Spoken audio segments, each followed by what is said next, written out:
Allahu Akbar,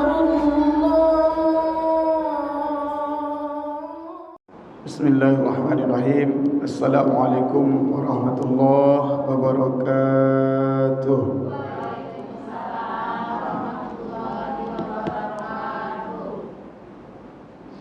Jawabnya cuma 1-2 orang nih. Hujan-hujan agak ini terlalu nyaman Bu ya. Saya ulangi, Assalamualaikum warahmatullahi wabarakatuh. Waalaikumsalam warahmatullahi wabarakatuh. Alhamdulillah. Sehat Bu? Alhamdulillah. Kalau kita mengucapkan Alhamdulillah, mudah-mudahan sesuai dengan firman Allah, la in syakartum la azidannakum. Jika kalian bersyukur, pasti aku tambah nikmat-nikmat. Amin. Amin. Alhamdulillah. Alhamdulillahilladzi an'amana bi ni'matil Islam wal iman. Assalatu wassalamu ala asyrafil anbiya'i wal mursalin wa ala alihi wa ashabihi ajma'in. Bismillahirrahmanirrahim. Subhanaka la ilma lana illa ma 'allamtana innaka antal alimul hakim. Rabbi shrah li sadri wa yassir li amri wahlul 'uqdatam min lisani yafqahu qawli. Yang kami muliakan, kami hormati Ketua Majelis Taklim Ibu Yulis, segenap pengurus Masjid Taklim Baitul Izzah, Majelis Taklim, ibu-ibu semua yang insya-Allah cepat atau lambat nanti akan menjadi bidadari surga nanti. Amin. Cuma cepat atau lambatnya. Amin, amin ya rabbal alamin.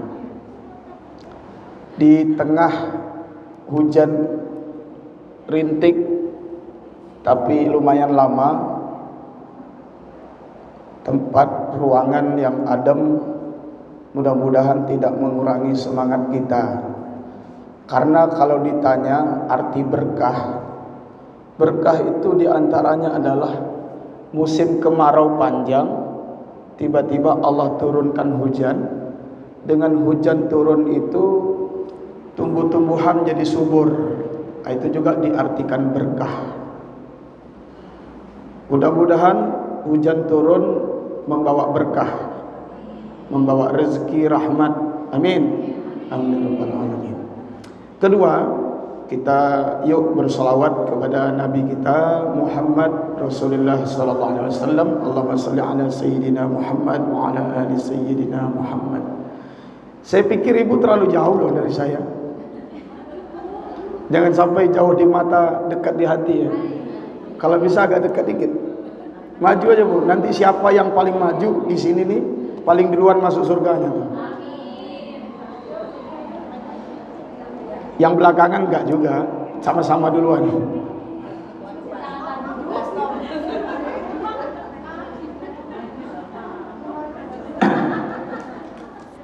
Bu, agak kesini aja Bu.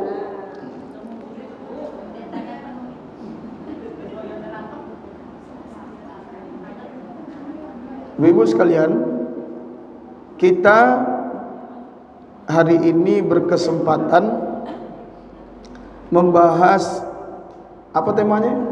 Surah Al-Kahfi, keutamaan dan tafsir dari surah Al-Kahfi. Saya yakin ibu-ibu sudah hafal semua dengan surah Al-Kahfi. Saya husnuzon nih, hafal semua. Setidaknya hafalannya harus dites dulu. Jadi coba kita baca bersama surah Al-Kahfi dari ayat 1 sampai 10. Tahu aja Bu?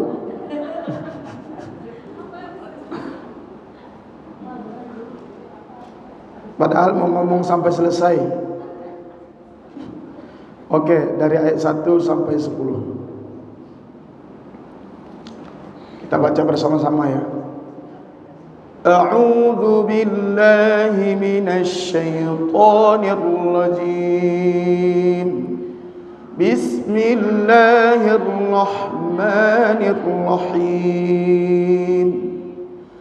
Alhamdulillahilladzi anzala ala 'abdihil kitab wa lam yaj'al lahu 'iwaja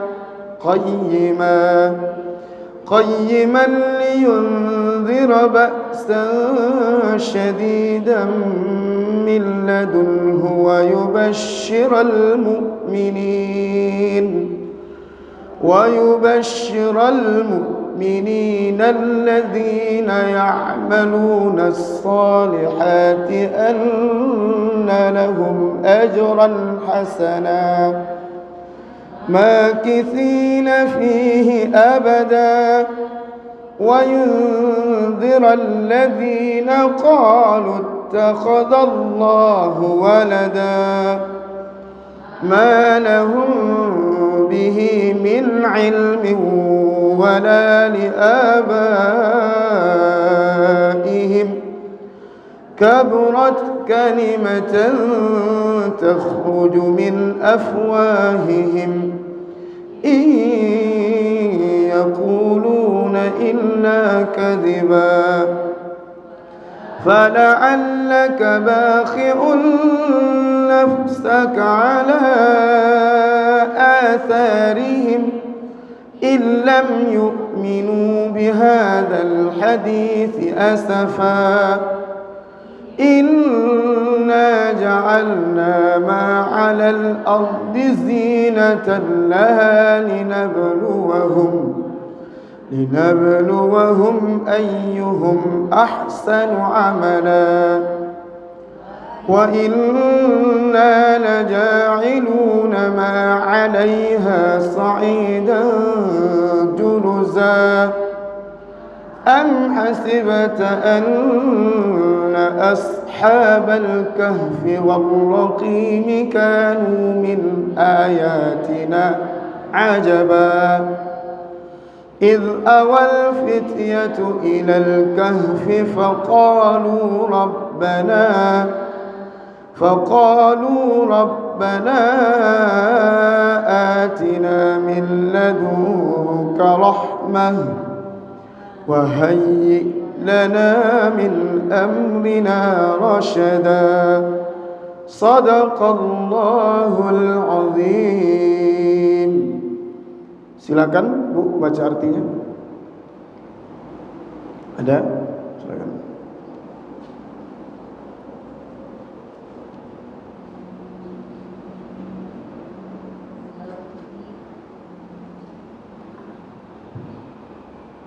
Segala puji bagi Allah yang telah menurunkan kitab suci Al-Quran kepada hambanya dan Dia tidak membuat padanya sedikit pun kebengkokan.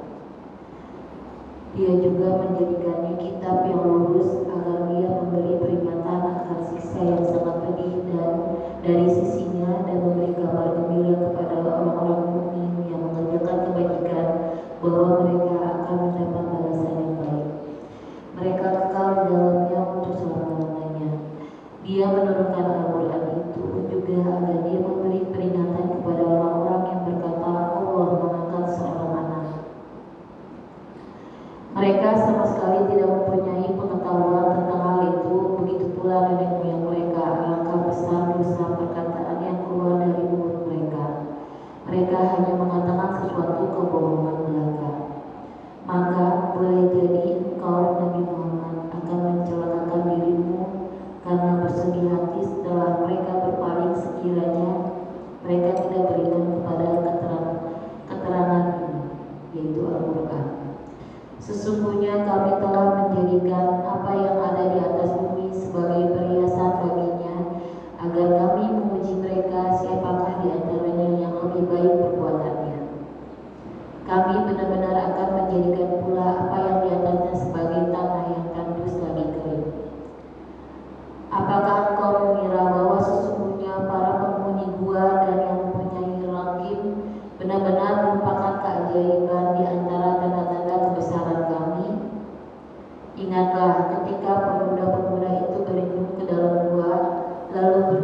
Ya Tuhan kami, anugerahkanlah kepada kami rahmat dari sisi-Mu dan mudahkanlah bagi kami petunjuk untuk segala urusan kami.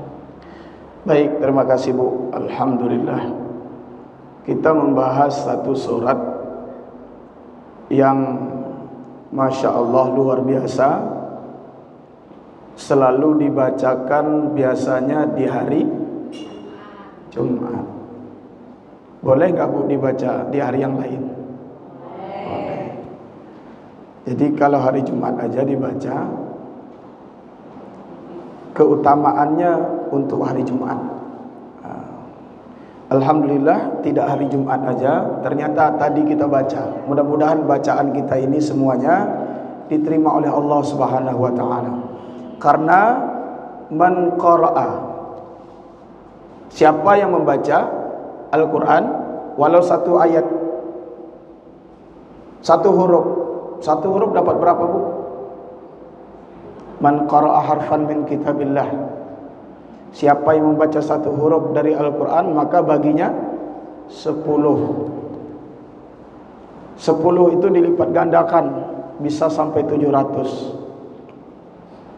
Tadi berapa huruf yang Ibu baca? 10 ayat, hurufnya berapa? Udah cari kalkulator dulu.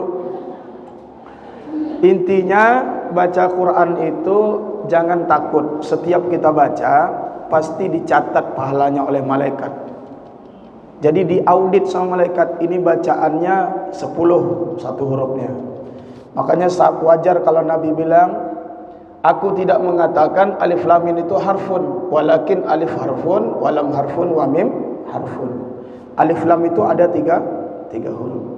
Kalau Imam Syafi'i menyebutkan Al-Quran itu semuanya sekitar 1 juta huruf. Jadi Al-Kahfi yang dibaca ini mudah-mudahan diterima oleh Allah Subhanahu wa taala. Ibu, saya bertanya, surat ini dinamakan Al-Kahfi kenapa? Surat ini dinamakan Al-Kahfi kenapa? Karena berbicara tentang Ashabul Kahfi. Di antara pembicaraan ayat ini, surah Al-Kahfi itu adalah pembicaraan tentang Ashabul Kahfi. Apa arti ashab, Bu? Kalau kita bilang begini, sahibul hajat, artinya apa? Yang mempunyai hajat. Kalau sahibul musibah, apa diartikan yang mempunyai musibah? Sahibul hajat, mari kita doakan sahibul hajat, berarti yang punya hajat. Kalau sahibul musibah, yang mempunyai musibah. Kalau sahibul musibah apa artinya?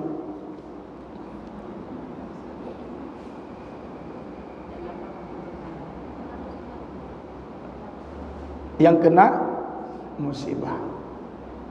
Sahib dengan ashab itu asal usulnya sama. Sahib itu satu orang, tapi kalau banyak orang namanya ashab. Kalau hajatnya banyak, dalam satu rumah berkumpul, yang punya hajat ngadain acara kolektif. Jadi yang punya hajat itu ada 3 orang. Ada 3 orang yang punya hajat. Bagaimana bahasanya? Bukan sahibul hajat, tapi ashabul hajat. Tapi ayat ini judulnya Al-Kahfi karena ada di dalamnya kandungan yang berbicara tentang ashab, namanya Ashabul Kahfi. Apa arti Ashabul Kahfi? Ashab itu bisa dimaknai sahabat, bisa dimaknai memiliki, tergantung kalimatnya. Bisa juga dimaknai dalam konteks Al-Kahfi, artinya gua, berarti temannya gua, penghuni gua. Makanya Ashabul Kahfi itu lebih tepat penghuni gua. Ashabul Kahfi, penghuni gua. Nabi Muhammad sallallahu alaihi wasallam berkhalwat di Gua Hira, tapi beliau tidak disebut sebagai sahibul kahfi. Enggak disebut. Beliau memang mendiami beliau beberapa malam di Gua Hira, tapi tidak disebut Sahibul Kahfi. Kenapa ada 7 orang, walaupun jumlahnya masih diperdebatkan, yang kemudian mendiami gua disebut Ashabul Kahfi? Tidak lain dan tidak bukan karena tidurnya di gua bukan sehari 2 hari, tapi 309 tahun. Kira-kira saya tanya, Bu, percaya nggak kalau sekarang tiba-tiba ada orang yang ngaku tidurnya di gua atau tidur di kamar 309 tahun? Ibu percaya nggak? Percaya nggak? Berarti zaman itu kalau kita masih hidup kita nggak percaya. Di zaman Ashabul Kahfi kalau kita masih hidup, jangan-jangan kita kelompok yang tidak percaya. Masa sih 309 tahun? Tapi begitulah Allah kasih tahu, memang ada orang yang Allah berikan, Allah tidurkan. Bukan dia mau tidur. Siapa yang mau tidur sampai 309 tahun, Bu? Saya yakin ibu juga nggak bakal kuat. Saya pengen tidur aja seminggu, nggak kuat kan? Nggak bakal kuat. Kalau nggak update status tuh nggak bakal kuat.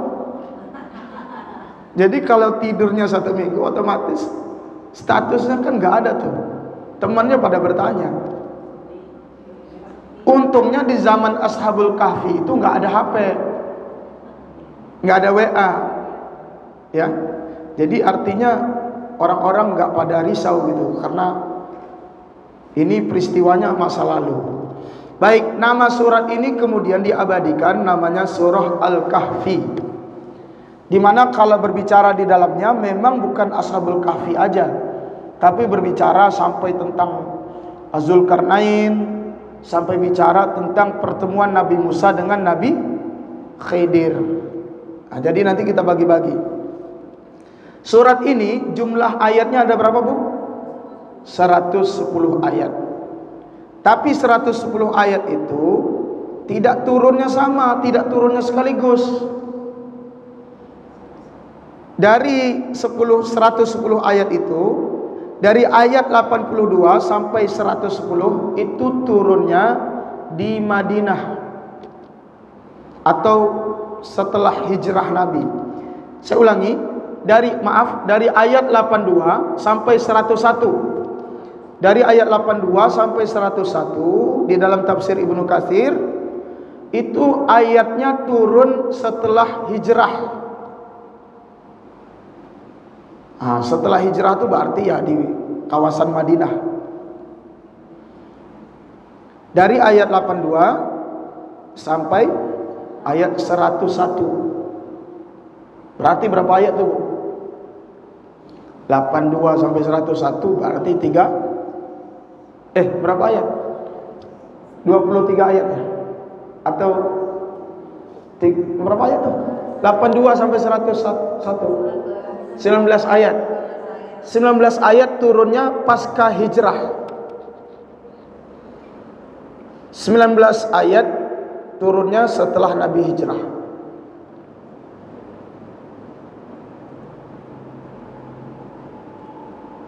Berarti sisanya berapa? Dari 110. 110 kurang 19.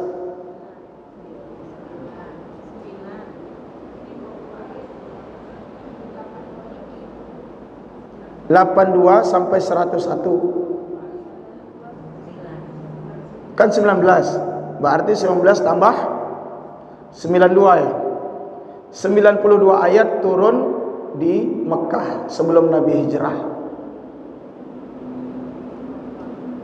Jadi saya ulangi, surah Al-Kahfi ini disebut Makkiyah. Yang namanya Makkiyah Madaniyah itu maksudnya apa, Bu? Maksud Makkiyah Madaniyah? Bentar, ada satu yang bersuara agak tinggi. Coba.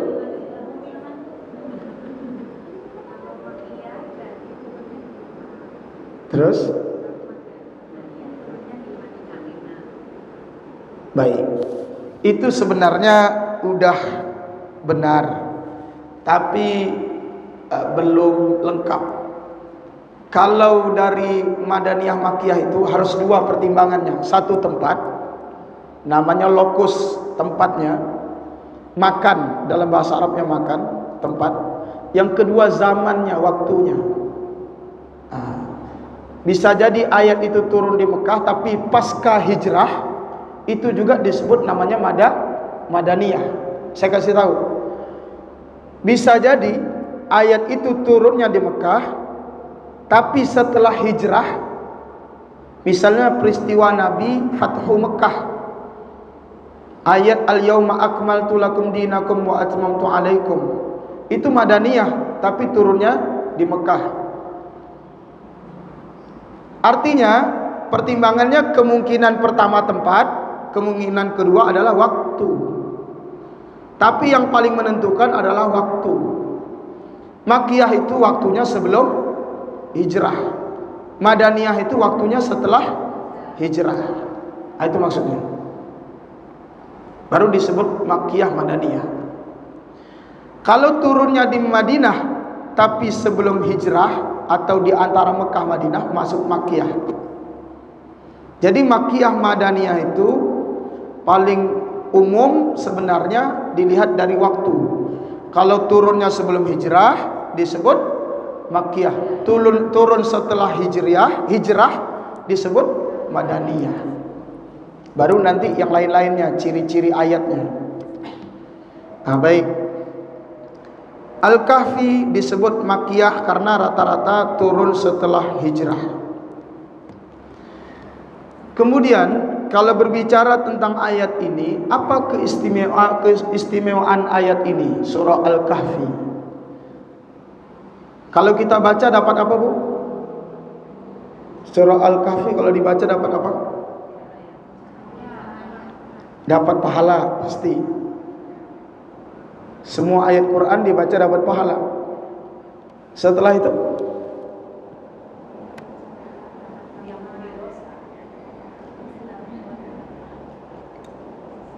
saya yakin ibu tahu, cuma ibu menyimpan di dalam hati. Saya tahu tuh, saya tahu. Karena Al-Kahfi itu, jangan malu-malu Bu, kasih tahu aja. Apa Al-Kahfi?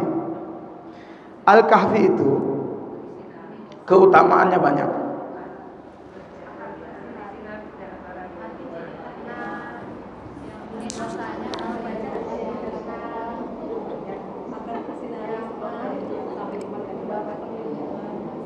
Perlindungan?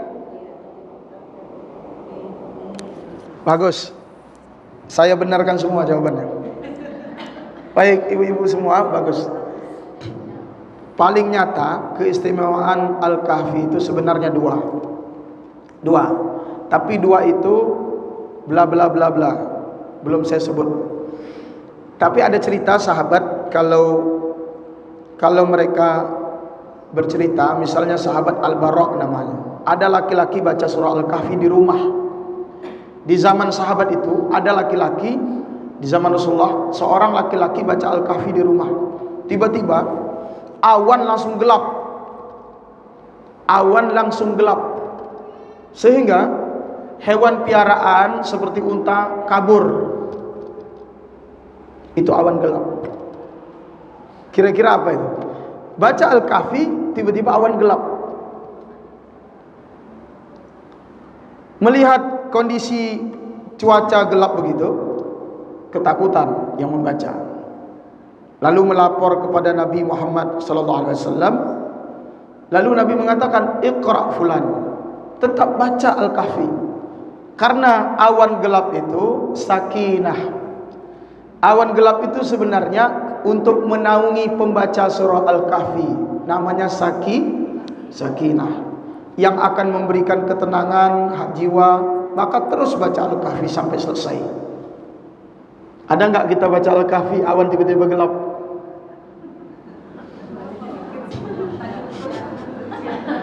Karena bacanya 10 ayat.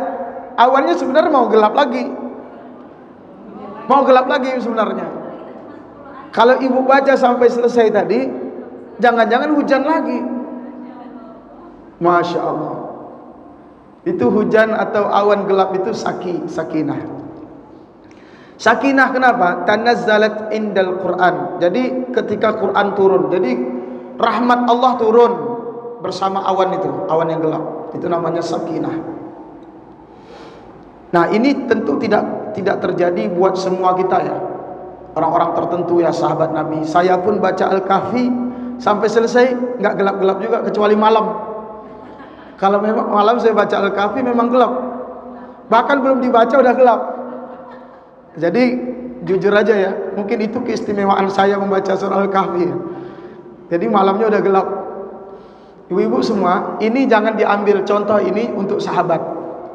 Setidaknya buat kita, apa yang didapatkan dari baca Al-Kahfi?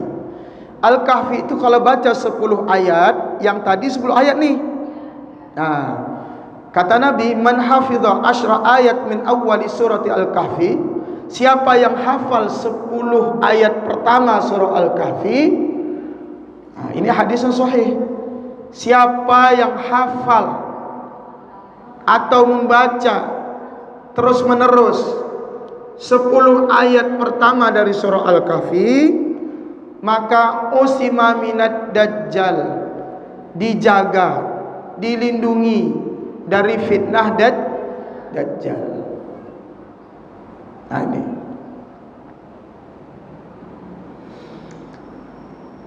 kalau hafal 10 ayat pasti dia sering baca. Orang sering baca 10 ayat itu otomatis hafal.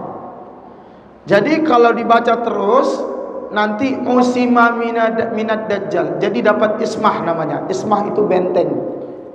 Ismah itu perlindungan. Jadi kalau ibu jawab tadi ada perlindungan, benar. Jawab ampunan, benar. Perlindungan dari dajjal. Penting nggak bu perlindungan dari dajjal? Kalau nggak penting ya nggak usah baca. Kalau kita merasa penting menjaga diri kita dari dajjal, kita harus baca.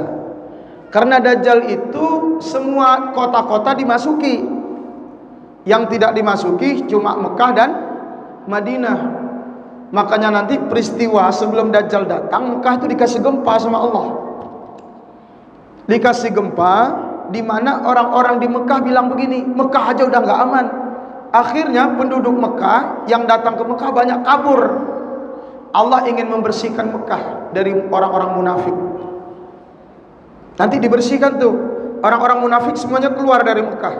Tinggallah orang yang kuat imannya, yang sabar, yang bertahan di Mekah.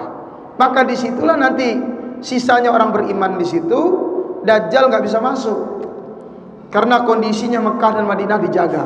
Tapi negeri-negeri yang lain, maaf, termasuk negeri yang kita cintai Indonesia ini, ya, apalagi jujur aja, sekarang sinyal internet kemungkinan besar akan menuju era baru, pakai Starlink ya, pakai Starlink, Elon Musk, dahsyat.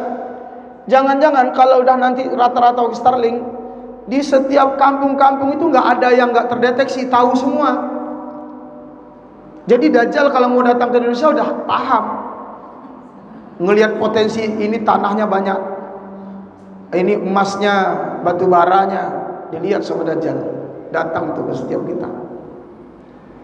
Tapi buat pembaca surah Al-Kahfi, termasuk kita-kita ini, Masya Allah, kalau baca terus, jangan berhenti. Jangan berhenti. Saya mau baca hari Jumat aja Ustaz. Beda baca Jumat sama baca tiap hari itu beda. Nanti kalau bacanya cuma Jumat, jangan-jangan kita kalau dajjalnya datang hari Jumat, kita dilindungi. Tapi kalau dajjalnya datang hari Sabtu, makanya perlu baca surah Al-Kahfi itu tiap hari. Bahasa Nabi sebenarnya siapa yang hafal 10 ayat itu maksudnya sering baca, pasti dipelihara dari dajjal. Itu satu. Yang pertama ya. Yang kedua terkait membaca surah Al-Kahfi di hari Jumat. Di hari Jumat itu kalau baca surah Al-Kahfi, Allah berikan adha'alahu minan nur. Allah sinari dirinya itu dengan cahaya. Nanti orang itu diberi cahaya oleh Allah. Cahayanya antara dua Jumat, ma bainahu wa bainal jum'atain. Cahayanya di antara dua Jumat. Maksudnya gimana tuh, Bu? Jumat sampai Jumat bercahaya.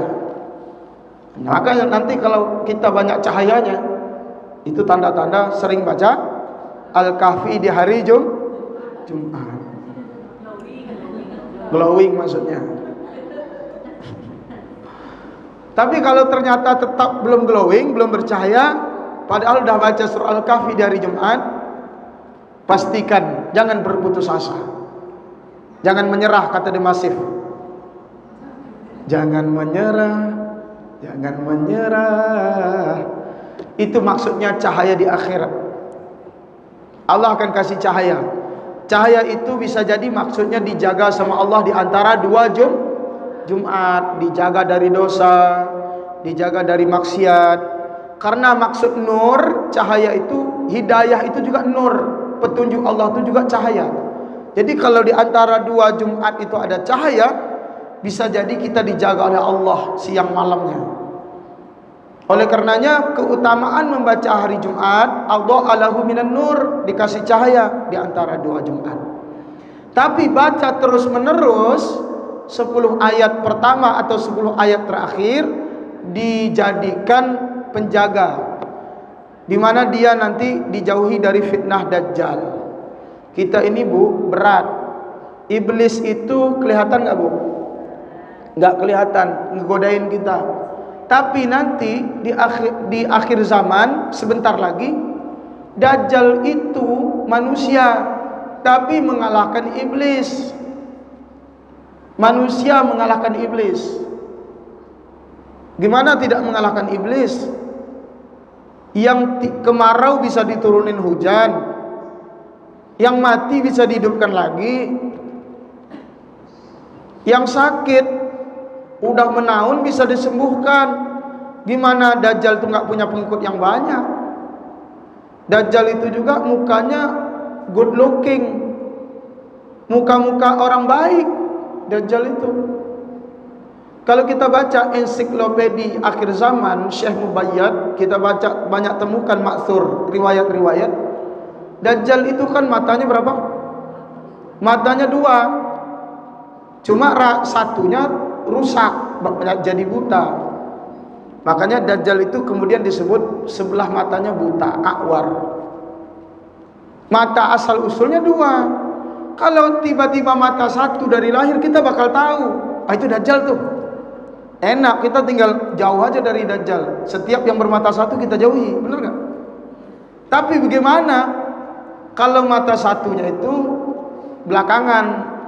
Kan ada orang mata 2, rusak sebelah matanya. Ya Dajjal termasuk begitu. Jadi kalau kita baca surah Al-Kahfi, sebenarnya sama saja kita menanam. Kita sekarang menanam sampai waktunya Dajjal datang, itu panen. Di situ mau tidak mau bekerja tuh.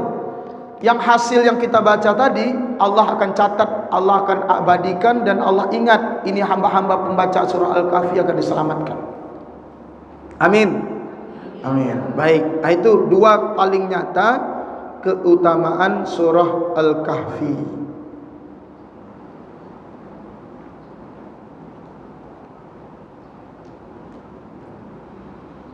Ya, sisa-sisanya yang lain, kalau kita bicara surah Al-Kahfi, yang paling banyak ya kembali tadi nur. Ada kalau pembaca utuh surah Al-Kahfi itu seluruh ayat sampai dari awal sampai akhir dibaca, maka nanti seluruh tubuhnya itu bercahaya, dari telapak kaki sampai ke kepala. Itu jadi bukan wudhu aja yang bikin bercahaya. Surah Al-Kahfi dibaca 110 ayat bikin bercahaya. Ibu sekalian yang dimuliakan Allah, kenapa begitu penting surah Al-Kahfi? Disinilah kita mempelajari kandungan-kandungannya. Setidaknya saya ingin mengajak kepada ibu-ibu, kandungan-kandungan surah Al-Kahfi itu luar biasa. Misalnya saya ngajak kita bersama membuka dari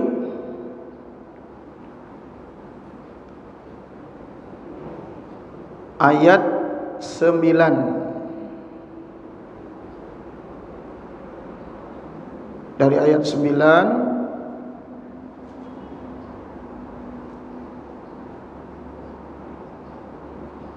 sampai ayat 14.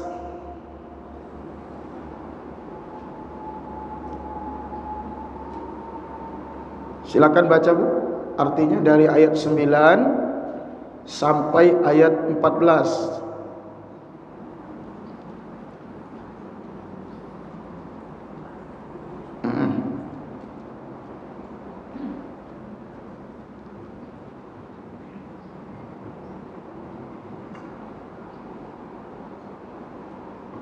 Apakah engkau mengira bahwa orang yang mendiami gua dan yang punya rokim itu termasuk tanda-tanda kebesaran Kami yang menakjubkan? Ingatlah, ketika pemuda-pemuda itu berlindung ke dalam gua, lalu mereka berdoa, Ya Tuhan kami, berikanlah rahmat kepada kami dari sisi-Mu, dan sempurnakanlah petunjuk yang lurus bagi kami dalam urusan kami. Oke, sebentar. Sampai situ dulu bentar. Dari ayat 9 itu, Ibu baca lagi, terjemahnya pelan-pelan, direnungi. Am hasibta anna ashabal kahfi warraqim kanu min ayatina ajaba. Apakah kamu mengira bahwa am hasibta yang mendiami gua itu serta Rokim itu termasuk lembah, itu peristiwa yang menakjubkan, tanda-tanda kekuasaan Kami yang menakjubkan. Ini maksudnya begini, ibu-ibu sekalian. Kata hasibta, apakah kamu mengira, itu maksudnya Nabi itu, Nabi Muhammad sallallahu alaihi wasallam. Jadi Allah bilang ke Nabi, wahai Muhammad, apakah kamu mengira bahwa kisah penghuni gua itu dan Rokim serta lembahnya itu termasuk kekuasaan Kami yang menakjubkan? Karena gini, Nabi kita menganggap Ashabul Kahfi itu peristiwa yang menakjubkan. Menurut kita peristiwa Ashabul Kahfi peristiwa yang menakjubkan nggak Bu? Apa alasannya? Tidur di gua karena 309 tahun, sehingga kita anggap itu menakjubkan. Allah tanya Nabi begitu, seakan-akan peristiwa itu peristiwa yang sangat besar. Padahal Quran turun kepada Nabi Muhammad SAW itu jauh lebih besar dari peristiwa Ashabul Kahfi. Itu maksudnya begitu. Kita ini kan gak ada mengalami tidur sampai 309 tahun. Kita berkecil hati, keren ya di zaman itu ya, sampai tidurnya 309 tahun. Padahal pemuda itu dengan pemuda sekarang, ada juga pemuda sekarang yang ibadahnya kuat, tapi gak bisa tuh tidur sampai ratusan tahun. Singkat cerita begini, Allah ingin memberi pesan kepada Nabi Muhammad bahwa yang turun kepada Nabi Muhammad SAW serta Nabi Muhammad itu lebih agung dari Ashabul Kahfi, lebih menakjubkan.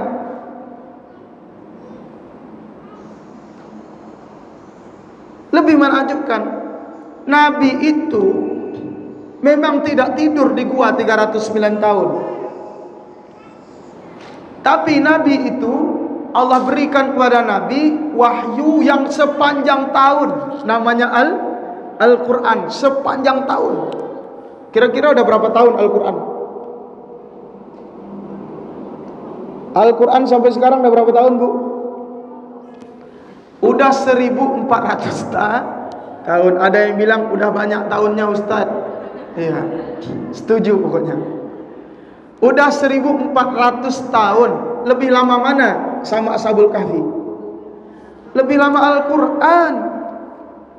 Artinya Al-Quran lebih menakjubkan.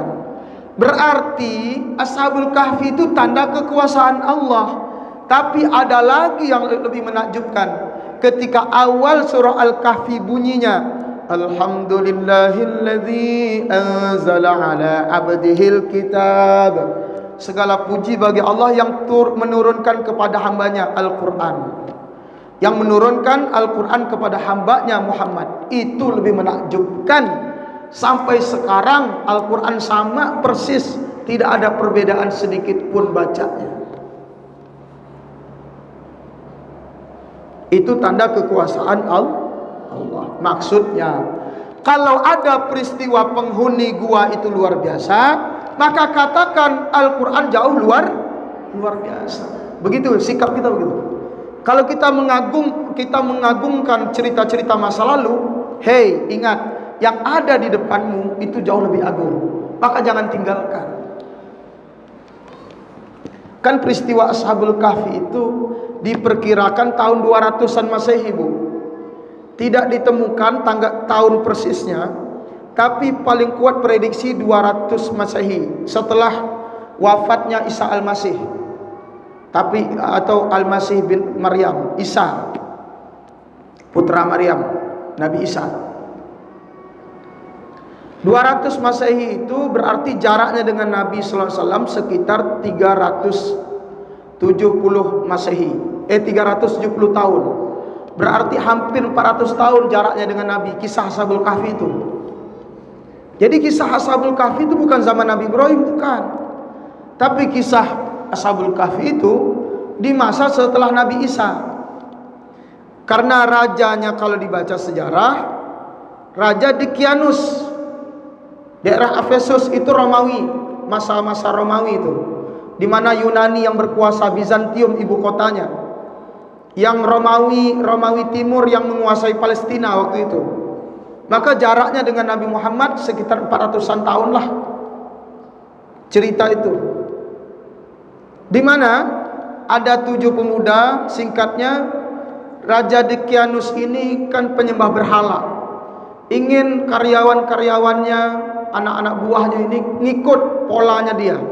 Tapi ternyata pemuda ini pemuda yang mempertahankan monoteisme kepada Allah yang Maha Esa, Hyang Widi kalau bahasa lamanya Sanskerta, Tuhan yang Maha Esa. Jadi nyembah Allah di zaman itu sangat berat, sehingga dia harus pergi meninggalkan tawaran-tawaran yang ditawarkan oleh Raja Dicyanus. Itu di daerah Efesus namanya.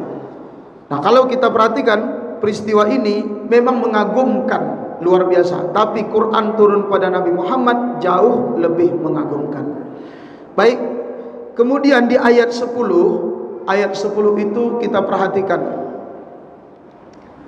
Ada doa Rabbana atina min ladunka rahmatau wa hayyi' lana min amrina rasyada. Ibu hafal, Bu, ya? Doa ini bagus kalau dibacakan. Artinya ketika Ashabul Kahfi itu di dalam gua, mereka berdoa, wahai Tuhan kami, berilah kami rahmat dari sisimu dan sempurnakanlah bagi kami petunjuk yang lurus dalam urusan kami. Wahai lana min amrina rasyada, bimbingan dalam urusan kami. Artinya apa? Ini pemuda yang berserah diri, tawakal kepada Allah. Di dalam gua tidak punya kekuatan apa-apa, minta sama Allah rahmat, perlindungan agar dibimbing ke jalan yang lurus. Ini bukan Ashabul Kahfi aja yang baca. Kita yang tidak masuk gua pun harus baca. Kita yang enggak masuk gua pun harus baca. Kenapa, Bu? Karena kalau kita ini enggak dibimbing sama Allah, kita bisa melenceng, kita bisa bengkok. Maklum, sekarang lebih kejam mana zaman Raja Dicyanus atau zaman sekarang? Sekarang ini pengaruhnya luar biasa. Kita enggak sadar.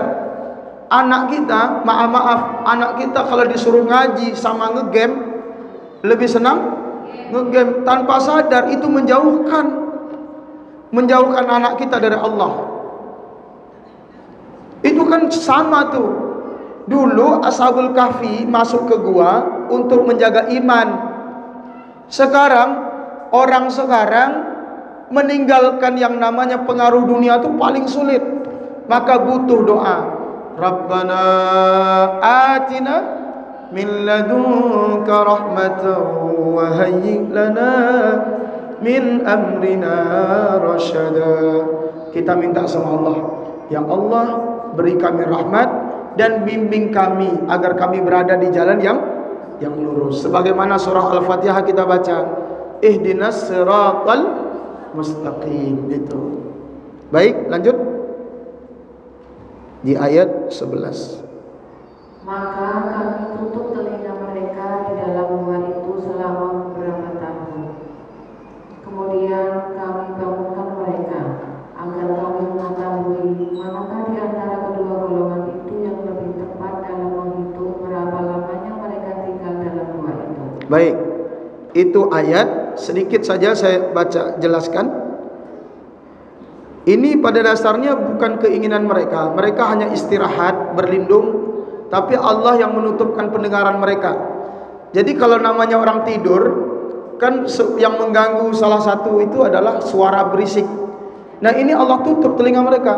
Berarti di sekitar itu kemungkinan banyak suara-suara, tapi Allah jaga mereka. Makanya fadarabna ala adhanihim. Kemudian Allah tutup telinga mereka beberapa tahun. Memang hitungannya di sini banyak tahun maksudnya. Banyak tahun. Sinin adada. Lanjut ke ayat 13. Kami ceritakan kepada Muhammad kisah mereka dengan sebenarnya. Sesungguhnya mereka adalah pemuda-pemuda yang beriman kepada Tuhan mereka, dan kami tambahkan petunjuk kepada mereka, dan kami teguhkan hati mereka ketika mereka berdiri. Lalu mereka berkata, Tuhan kami adalah Tuhan langit dan bumi. Kami tidak menyeru Tuhan selain Dia. Sungguh kalau kami berbuat demikian, tentu kami telah mengucapkan perkataan yang sangat jauh dari kebenaran. Baik, ibu-ibu sekalian, penting nggak Bu kalau kita tahu Ashabul Kahfi itu siapa, nama pemudanya satu-satu, penting nggak? Dikatakan penting sebenarnya kalau Al-Quran menganggap nama-nama itu nggak terlalu penting. Karena Al-Quran itu bukan kitab sejarah. Al-Quran itu isinya adalah petunjuk. Tujuannya apa? Memberi pelajaran, memberi hidayah, kabar gembira, sekaligus menyampaikan kebenaran. Maka cerita Ashabul Kahfi itu yang penting tentang pemuda yang soleh. Soal namanya nggak usah kalian harus datang ke Yordania sana. Di sana ada gua Al-Kahfi, diprediksi katanya di Yordania sana, di Rajib. Ada juga yang prediksi itu di Irak. Ada daerah Efesus. Jadi ada perdebatan itu. Jadi nggak penting sebenarnya. Kita nyari nama-nama pemuda ini siapa, nama anjingnya siapa. Nama anjingnya aja siapa Bu? Nama anjingnya Kitmir. Tapi Ustadz, saya pengen tahu nama lengkap anjingnya siapa. Nggak perlu. Quran itu nggak mengungkapkan nama, nggak mengungkapkan negara mana, suku apa. Tiba-tiba bilang jangan-jangan Ashabul Kahfi suku Jawa Ustadz ya. Jangan main suku. Quran itu berbicara tentang pesannya apa? Kami ceritakan kepadamu Muhammad tentang berita yang benar, bahwa pemuda yang menghuni gua itu adalah amanu bi rabbihim. Mereka itu karena beriman kepada Allah. Mereka masuk gua itu bukan karena dikejar-kejar kayak maling dikejar, bukan seperti narapidana kriminal yang dikejar-kejar buronan, bukan seperti Harun titik yang jadi buronan itu. Ayo, nggak tahu namanya siapa? Harun bukan seperti itu yang dikejar-kejar karena korupsinya, karena ngerampoknya, karena malingnya, karena ini itu bukan. Ini dikejar oleh rezim yang zalim karena pemuda ini mempertahankan prinsip idealisme. Paling susah kalau kita menjaga prinsip itu susah. Kalau menjaga prinsip itu pasti dihantam sama penguasa. Ini pemuda dikejar-kejar, diajak gabung nggak mau. Diajak gabung nggak mau, ditawarkan jadi pejabat, ditawarkan harta sekian nggak mau. Akhirnya apa? Pemuda ini bertahan, berpegang teguh, beriman kepada Allah, dan Allah tambah hidayah kepada mereka. Mereka pergi melarikan diri, biar aman. Mereka pergi menjauh dari kekuasaan. Makanya bahasa di ayat 14, warabatna ala qulubihim, Allah teguhkan hati mereka. Nggak gampang, Bu. Kita kalau melawan satu kekuasaan yang zalim, melawan penguasa yang zalim, penguasa yang menindas, intimidasi, mengeksekusi orang-orang yang berbuat baik, dipersekusi, itu melawannya nggak gampang. Butuh pribadi-pribadi yang dapat pertolongan dari Allah. Salah satunya, cirinya, hatinya dikuatkan oleh Allah Subhanahu wa taala. Makanya Ashabul Kahfi itu dikuatkan sama Allah. Sampai berani berkata begini, idh qamu faqalu, ketika mereka berhadapan dengan raja di Kianus, maka pemuda ini bilang, Tuhan kami Tuhan yang menciptakan langit dan bumi. Tidak ada bahasa waktu itu Allah. Gak nyebut Allah Tuhan kami, gak begitu. Tuhan kami Tuhan yang menciptakan Bapa, Tuhan yang menciptakan langit dan bumi, dan kami tidak mungkin nyembah selain Dia. Nah itu sikap pemuda ini, pemuda yang bertauhid, sehingga akhirnya menjauh. Nah ini pentingnya. Kira-kira pemuda begini ada nggak, Bu, sekarang? Atau bukan pemuda, pemudi, termasuk ibu-ibu lah. Kira-kira zaman sekarang ada nggak kira-kira? Saya yakin banyak ya. Amin dong? Amin. Yang mempertahankan prinsip. Pokoknya salah-salah, benar-benar. Itu pemuda. Sebenarnya kesalahan kita ketika membela kebenaran, kita nggak yakin. Kalau kita bela kebenaran itu yakin, pertolongan Allah pasti datang. Makanya kalau kita bela kebenaran, jangan menunggu kemenangan, nggak harus menang. Sebenarnya yang kita harapkan ketika membela kebenaran adalah pertolongan dan petunjuk dari Allah. Dari dulu ibu-ibu sekalian, bahwa yang namanya menang kalah itu pasti silih berganti, tapi kebenaran itu harus diperjuangkan. Makanya cerita Nabi Ibrahim, yang Nabi Ibrahim dilempar dalam api, ada yang kemudian ikut menyiram. Siapa yang ikut menyiram? Burung ya. Burung menyiram, ngambil air dengan paruhnya disiram, membantu. Padahal kan nggak manfaat apa-apa, artinya ngurangi dikit. Lalu dilecehkan oleh siapa? Cicak. Makanya cicak itu kemudian dianggap sunnah dibunuhkan gitu. Dibunuh. Ini burung ini menjelaskan bukan soal api itu padam, tapi soal keberpihakan. Kecil atau besar, andil kita urusan lain. Yang penting kita ini berpihaknya ke siapa? Kalau berpihaknya ke kebenaran, udah ikut circle itu, lingkaran kebenaran itu. Nah, masalahnya zaman sekarang, jangan-jangan kita berada di lingkaran kebatilan. Itu yang bahaya. Na'udzubillah tsumma na'udzubillah. Ini pemuda Al-Kahfi, penghuni gua, mereka itu luar biasa. Sebagai promotornya, mereka lah orang-orang terdepan membela kebenaran. Makanya pergi masuk gua. Solusinya begitu. Nah, sedikit lagi, coba ibu baca ayat 14 sampai 16 terjemahnya.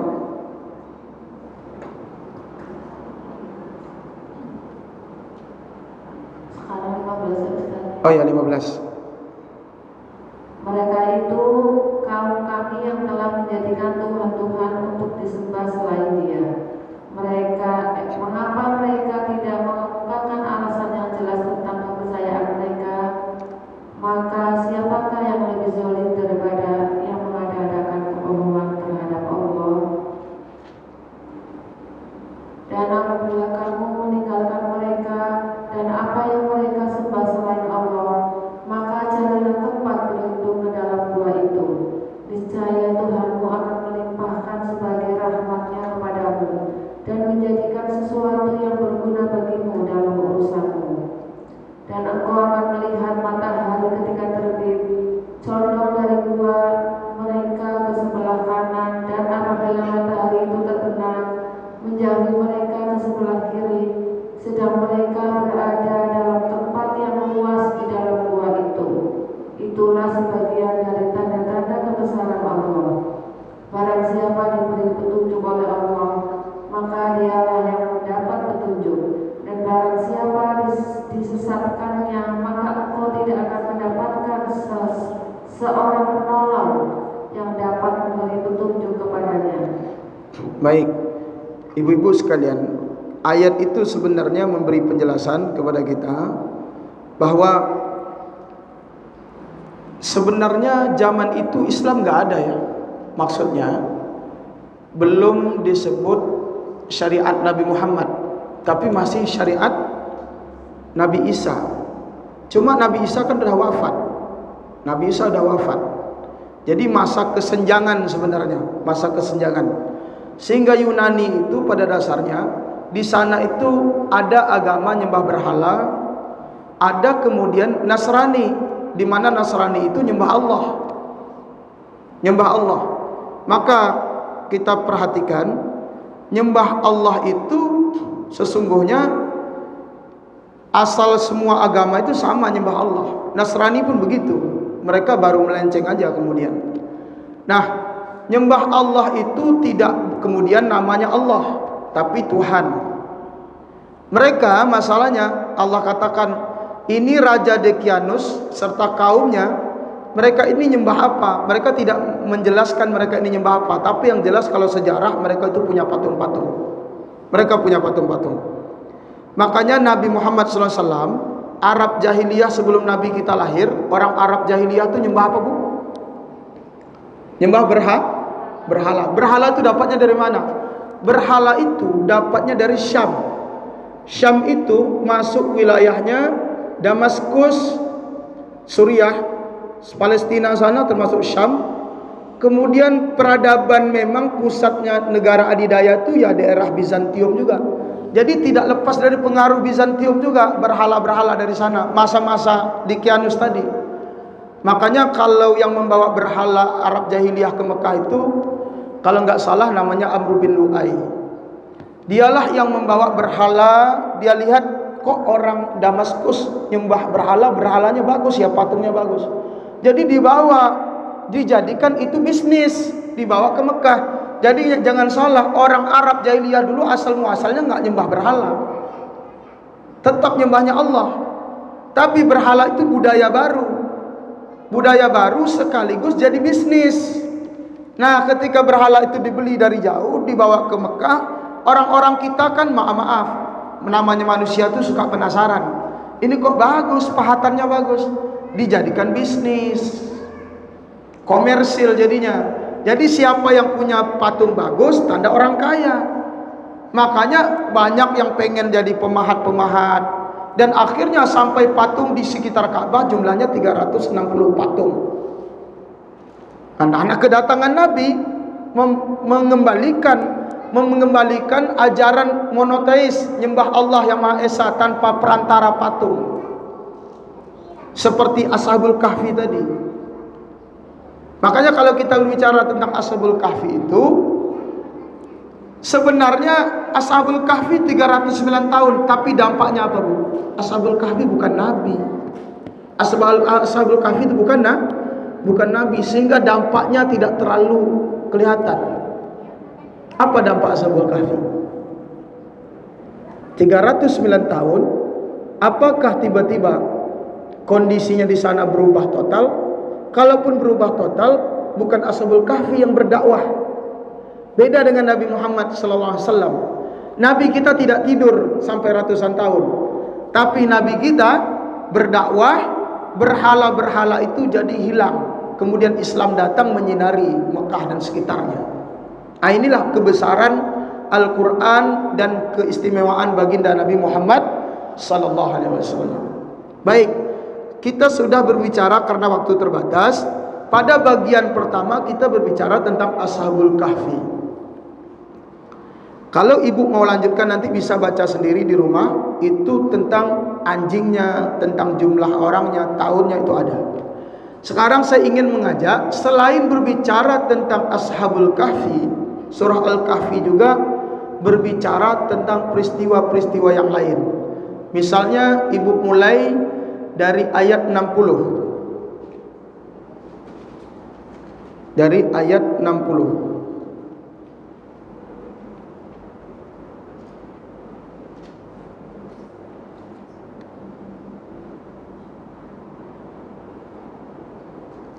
Dari ayat 60. Di bagian kedua ini adalah pembicaraan Ashabul Kahfi, itu kisah-kisah. Kisah yang kedua ini adalah kisah Nabi Musa berjalan dan bertemu dengan seorang nabi.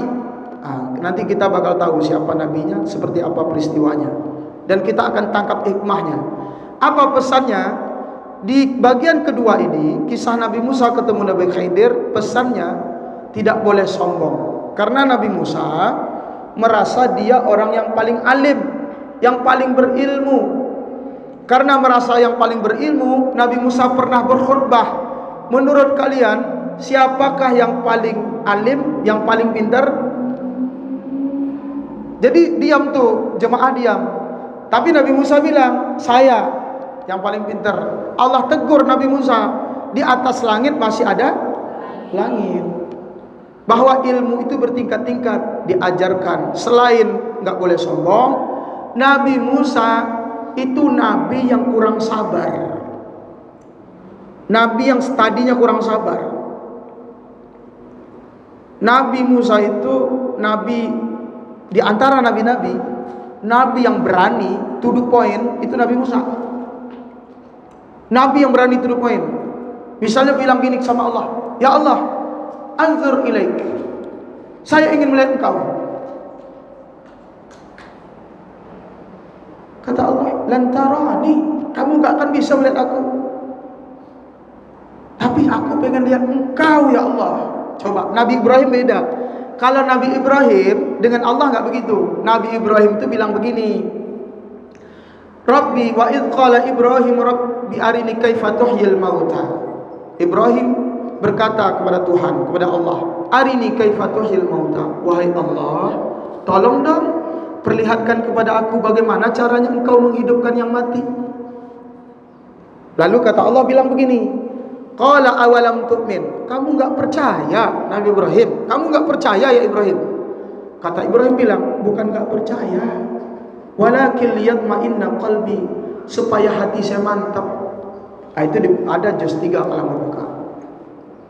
Kalau ibu mau rajin buka Quran, buka aja di juz 3 tuh. Yuk kita aja.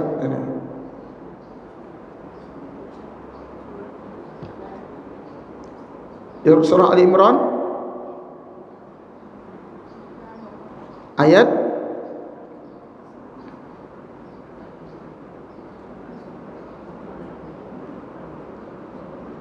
surah Al-Baqarah juz 3 260 ayat 260 Al-Baqarah juz 3 aja, fokus di ayat 260 Al-Baqarah di lembar kedua.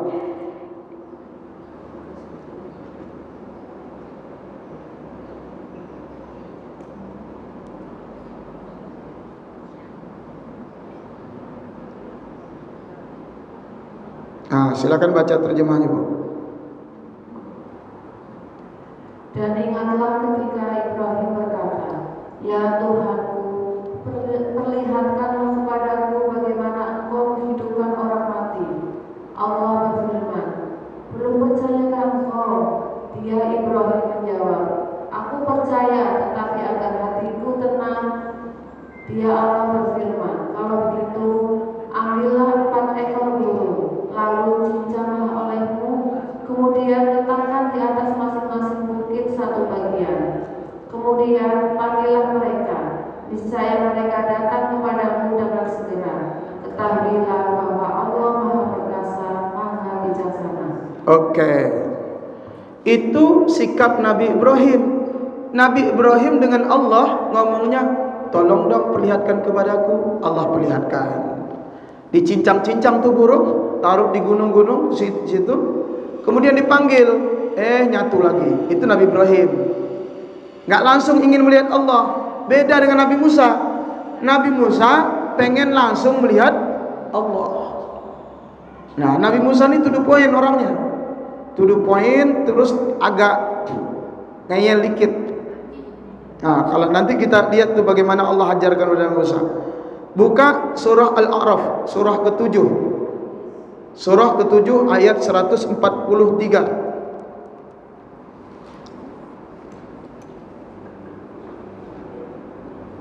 Bagaimana sikap Nabi Musa dengan Allah?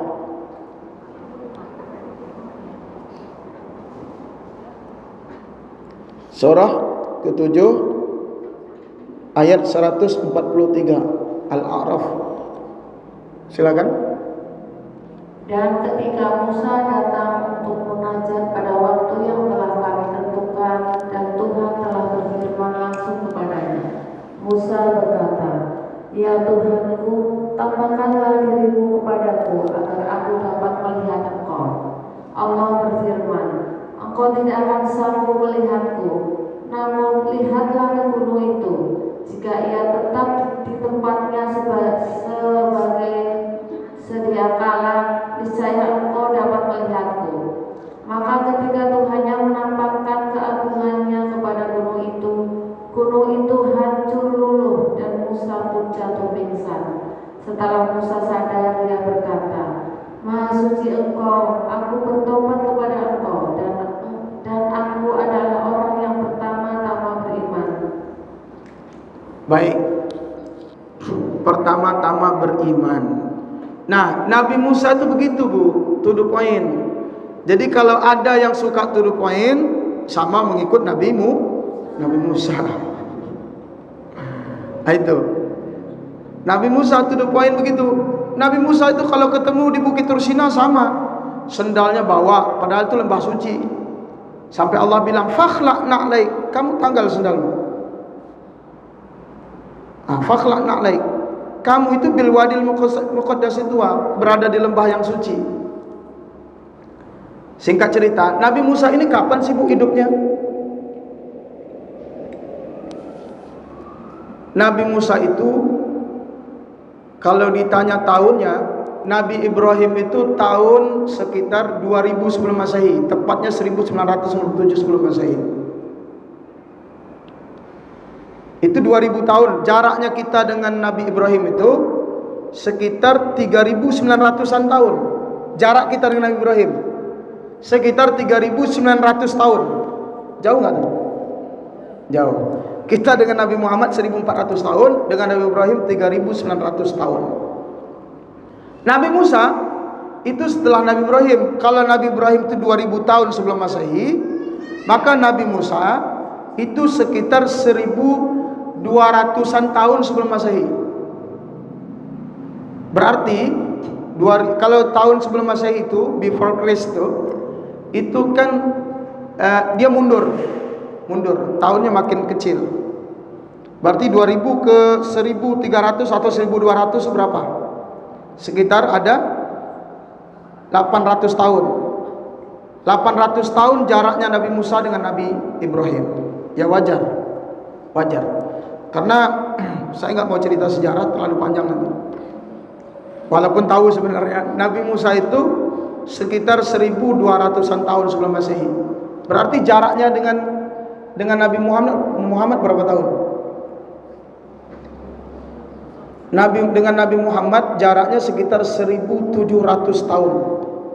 Karena Nabi lahir kan 571. Berarti jaraknya dengan Nabi sekitar 1700 tahun dengan kelahiran Nabi. Itu. Berarti Nabi Musa itu udah jauh banget sebelum peristiwa Ashabul Kahfi, jauh banget ceritanya. Ini yang menariknya begini, cerita ini mundur terus. Ashabul Kahfi sekitar 400 tahun, 300-400 tahun sebelum Nabi. Nabi Musa sekitar 1200 tahun sebelum, atau 1700 tahun sebelum Nabi. Nah, nanti peristiwa Zulkarnain itu lebih mundur lagi, ke arahnya dekat dengan Nabi Ibrahim.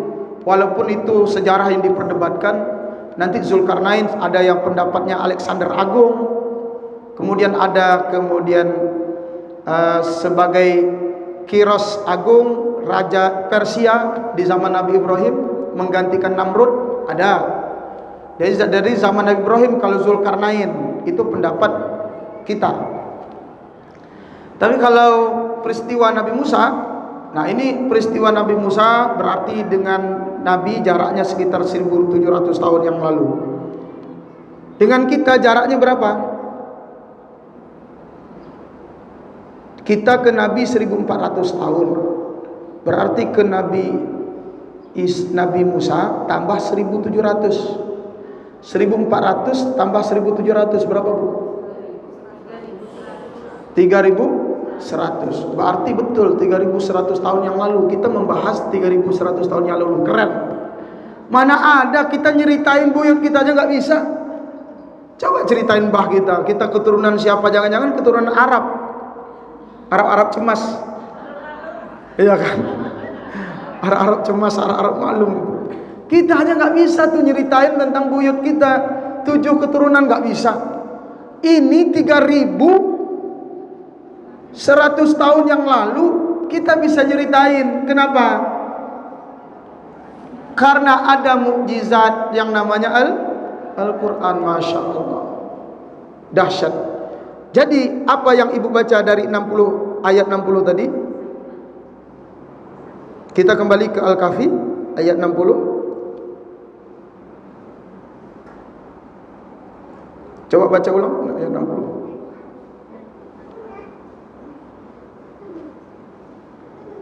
Belum dibaca tadi ya. Cerita ayat 60 sampai 61. 60 sampai 61.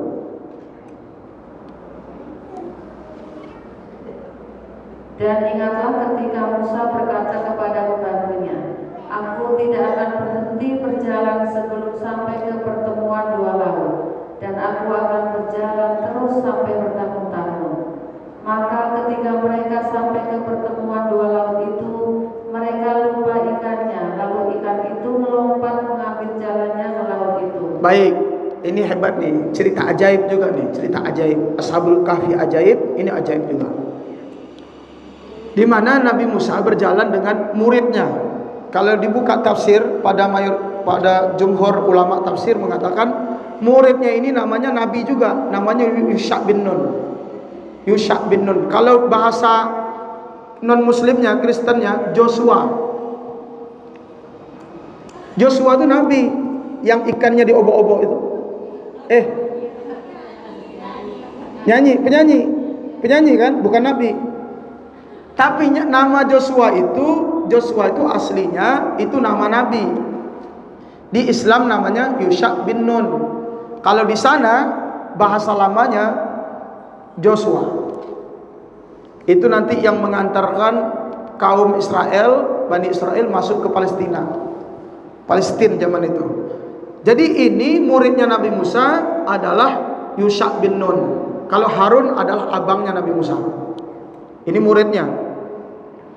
Di mana berjalan, kata Nabi Musa, saya tidak akan berhenti berjalan sampai bertemu dengan Majma'ul Bahrain. Majma'ul Bahrain itu dua laut. Jadi ada kan dua laut yang dia sebenarnya ada asin, ada tawar. Di pertemuan dua laut disuruh Nabi Musa pergi berjalan oleh Allah, jalan ke sana. Sampai kemudian di suatu tempat, di pertemuan dua laut itu ada batu besar. Kemudian Nabi Musa berhenti bersandar di batu besar, kelelahan. Dan akhirnya Nabi Musa tertidur. Kalau dibuka di tafsir Ibnu Katsir, Nabi Musa terlelap. Dan itu bawa ini nenteng ikan asin. Ada ikan asin yang dibawa. Jadi ikan asin dah laku zaman itu. Ada ikan asin, kantongnya. Nah, ada keistimewaan di pertemuan dua laut itu. di mana kalau kecipratan air, kena air, itu makhluk yang mati bisa hidup. Ikan itu kena percikan air di Majma'ul Bahrain itu, perbatasan dua laut itu. Karena percikan air, karena dalam kantong yang terbuka, percikan air, hidup tuh ikan. Makanya di situ agak ajaib ceritanya. Karena di situ ada namanya Ainul Hayah, mata air kehidupan. Di mana dapat mata air kehidupan tuh nggak mati-mati. Makanya Nabi Khidir sampai sekarang masih ada nggak?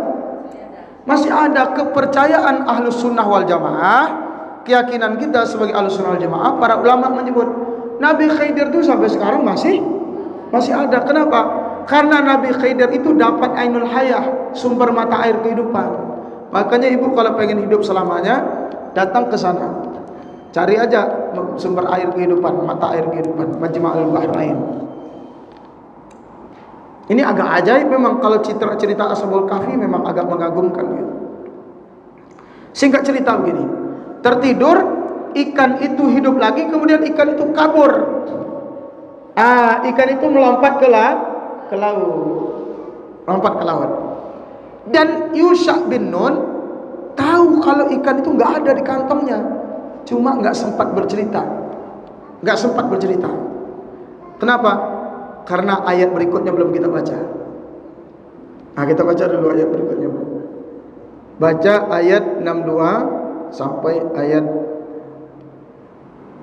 Maka ketika mereka telah melewati tempat itu, Musa berkata kepada pembantunya, "Bawalah kemari makanan kita. Sungguh kita telah merasa letih karena perjalanan kita ini." Dia pembantunya menjawab, "Tahukah engkau ketika kita mencari tempat berlindung di batu tadi, maka aku lupa menceritakan tentang ikan itu, dan tidak ada yang membuat aku lupa untuk mengingatnya kecuali setan. Dan ikan itu mengambil jalannya ke laut dengan cara yang aneh sekali." Dia Musa berkata, "Itulah tempat yang kita cari." Lalu keduanya kembali mengikuti jejak mereka. Oke, bagus. Nih, lanjut perjalanan sampai jauh, diperkirakan sekitar 1 hari 1 malam. Jadi tempat Majma'ul Bahrain itu sudah sampai. Ikannya nggak sadar ikan itu hilang karena Yusha bin Nun nggak ngasih tahu. Berjalanlah Nabi Musa terus nyari jalan terus sampai tafsir Ibnu Katsir disebutkan sekitar 1 harian berjalan. Ketika lapar, kemudian kata Nabi Musa, "Atina goda'ana." Keluar makanan, keluarkan bekal kita mana. Baru kemudian Yusha bin Nun bilang, "Maaf, tadi saya lupa ngasih tahu. Ketika kita bersandar di batu tadi, itu ikan udah melompat. Lompatnya aneh, saya juga heran, bingung, sampai nggak bisa ngomong, saking bingungnya." Itu dari saya ya. Itu dari saya itu. Dari saya sendiri itu. Kalau dalam hadis namanya tadlis, ada sisipan. Itu dari saya. Kemudian kata Nabi Musa, "Kalau begitu kita balik. Kita balik ke sana lagi." Balik. Itu tempat yang kita cari. Tempat yang dicari. Ternyata itulah awal mula nanti Nabi Musa bakal bertemu dengan Nabi Khidir. Nah, menariknya gini, ikan yang jatuh tadi ke laut, ternyata laut itu, ikan itu membentuk terowongan. Di mana ikan yang masuk ke laut itu jadi berlobang ke laut. Kita bingung ya, percaya atau nggak percaya? Tapi ini Quran loh, percaya nggak? Ya, percaya aja. Karena bacanya dengan kacamata iman. Jangan pakai dengan mata kepala, nggak masuk. Kacamata iman. Kita iman. Jadi ikan itu melompat, membentuk terowongan. Air yang di sekitar ikan tadi jadi mengeras. Di situ. Nah, untuk tahu selanjutnya kita bertemu di episode yang akan datang. Silakan Bu, baca ayat berikutnya. Terus lalu mereka berdua bertemu dengan seorang hamba di antara hamba-hamba kami, yang telah kami berikan rahmat kepadanya dari sisi kami, dan telah kami ajarkan ilmu kepada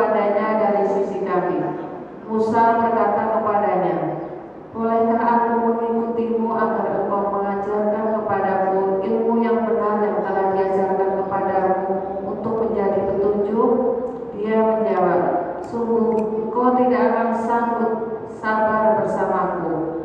Dan bagaimana engkau akan dapat bersabar atas sesuatu sedang engkau belum mempunyai pengetahuan yang cukup tentang hal itu? Oke. Baik, ibu-ibu sekalian, berarti dari terowongan tadi ternyata di situ tempat munculnya Nabi Khidir. Disitulah awal mula terowongan tadi. Jadi Nabi Khidir muncul di situ bertemu dengan Nabi Musa. Nah, begini menariknya. Karena Allah udah ngasih tahu, kamu nanti temui di perbatasan laut. Di situ ahli hikmah. Namanya Nabi Khidir itu disebut ahli hikmah, beda dengan sekarang. Kalau ahli hikmah sekarang apa? Orang pintar ya, yang ngobatin, beda. Ini Nabi Khidir itu ahli hikmah. Di mana ilmunya Nabi Khidir nggak ada di Nabi Musa. Dan ilmunya Nabi Musa, Nabi Khidir nggak punya juga. Makanya dalam satu hadis yang panjang, Nabi Khidir itu menghormati Nabi Musa karena Nabi Musa punya ilmu yang Nabi Khidir nggak punya. Karena Nabi Musa menguasai Taurat. Taurat kan turun kepada Nabi Musa. Nah, Nabi Musa pun tidak punya ilmu yang dimiliki oleh Nabi Khidir. Salah satu yang dimiliki oleh Khidir adalah hikmah. Nabi Khidir punya pengetahuan akan datang. Itu yang dimiliki oleh Nabi Khidir. Sehingga Nabi Musa ini ceritanya belajar dengan Nabi Khidir. Rela ngikut. Pokoknya apa aja yang dilakukan guru, ngikut. Intinya syarat belajarnya apa? Syarat belajarnya nggak boleh bertanya, nggak boleh protes, nggak boleh ngeyel, harus sabar. Ini nggak gampang bu, ilmu begini nggak gampang. Kalau kita belajar kayak gini gampang. Saya punya seorang kenalan baru. Saya kenal itu seorang ustadz, baru tahu beliau itu seorang ustadz. Jalan kaki dari Semarang sampai ke Banten. Jalan kaki dari Semarang sampai ke ujung Banten, ketemu dengan Buya Muhtadi. Itu disuruh sama gurunya tes keyakinan, nggak boleh bawa duit sepeser pun. Gimana coba? Itu kisah nyata, saya nggak bohong. Memang ketemu betul, jadi teman kita. Bahkan saya anggap saya bergurulah sama beliau ilmu itu. Namanya Ustadz Nasrif. Beliau udah melakukan itu beberapa tahun. Jalan kaki nggak boleh minta, nggak boleh minta. Boleh makan hasil buangan orang. Pisang, makan, ada di tong sampah, tempat sampah, ambil. Nggak boleh minta. Itu tes keyakinan. Itu kejadiannya di bulan Ramadan. Kalau tahunnya kira-kira di tahun 2010 atau 2011.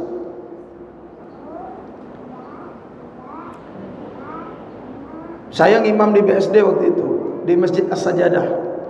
Selesai tarawih, datang orang salaman, kulitnya hitam. Kalau hitam itu kan ada hitam manis, ada hitam pahit. Ini hitam kusut, datang salaman datang. Lalu bilang begini, Ustadz, saya dengar bacaan antum bikin saya menangis, katanya begitu. Lalu dia salaman, beliau tuh salaman. Disitulah nginap di masjid. Salah satu ngasih amalan ke saya, kalau saya bisa ngamalin, itu bukan manusia aja yang diam, burung-burung pun bisa diam kalau kita baca Quran, katanya. Dengan syarat, beliau kasih tahu. Sampai sekarang saya belum bisa ngelakuin. Puasa Daud, nggak bisa. Pokoknya udah dengar aja dah, nggak tahu kapan dilakuin. Puasa Daud, sholat malam konsisten 8 rakaat, sholat duha 8 rakaat terus, nggak libur sampai melakukan itu setahun. Jadi kita harus ada batas ininya, istiqomahnya, disuruh gitu. Nanti baca Qurannya bukan manusia aja yang diam, yang terkesima, yang ini, burung-burung pun bakal diam semua. Ini kisah nyata. beliau ini ternyata orang yang mapan. Baru tahu saya. Jadi setelah beliau sampai ke Banten, beliau pulang, berapa bulan berikutnya datang, wajahnya udah mulai cerah, udah bersih. Nah, pakai mobil beliau menceritakan tentang kondisi beliau sebenarnya. Beliau itu juga seorang pengusaha. Jadi usahanya ada beberapa daerah, istrinya 3, anaknya hafiz Quran semua. Tapi yang menarik, istri ketiga bukan karena beliau nyari, karena wasiat dari temannya. Karena wasiat dari temannya sebelum meninggal, tolong sama istri saya, kata temannya. Cerita itu nggak saya ambil, cuma saya dengar doang. Nah, singkat cerita, saya ingin sampaikan ke ibu. Kira-kira berjalan dari Semarang ke sini berapa jam? Makan waktu lebih dari 20 hari. Beliau nggak minta apa-apa. Memang betul sisa-sisa orang dimakan. Emang ketemu masjid terus di sepanjang jalan. Kan nggak namanya jalan kaki. Disitulah sebenarnya keyakinan masih ada orang begitu di zaman ini. Masih ada. Nah, berarti seandainya jadi murid ngeyel, ustadznya, gurunya suruh kamu jalan sampai ke Banten ya. Kalau gitu gua naik truk aja lah. Di jalan ntar gua numpang bis. Tinggal kalau ketemu guru tinggal bilang, kaki, maaf ya, kaki udah kayak besi. Akhirnya numpang bis aja. Kan bisa begitu.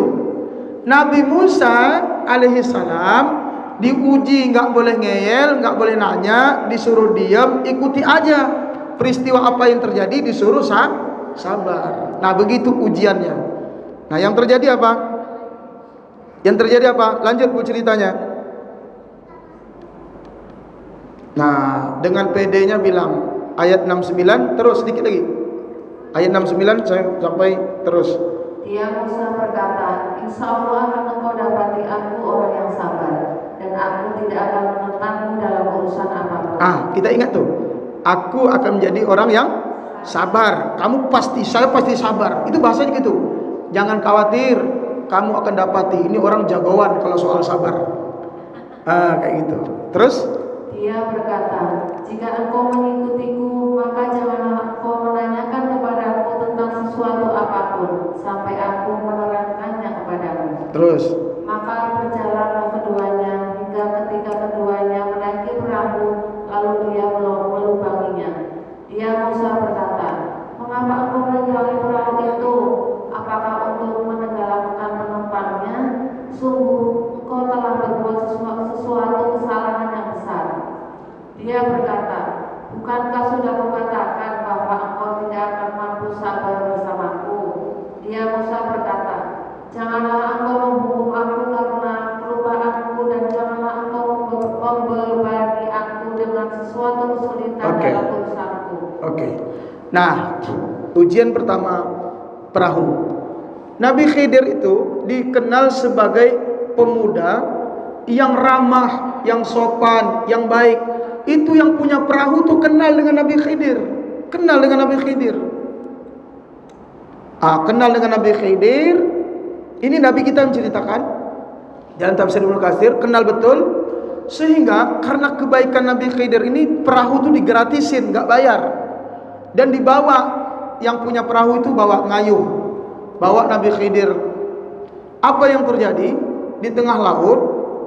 Nabi Khidir itu melobangi perahu. Kalau riwayatnya ada dengan kapak, ada dengan palu, dilobangi.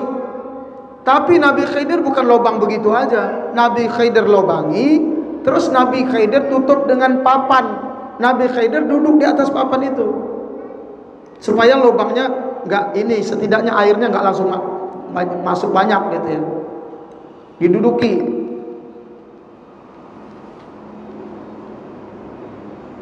Karena Nabi Musa nggak sabar, protes. Kamu ini gimana sih? Ini kan perahu bagus, perahu orang ini.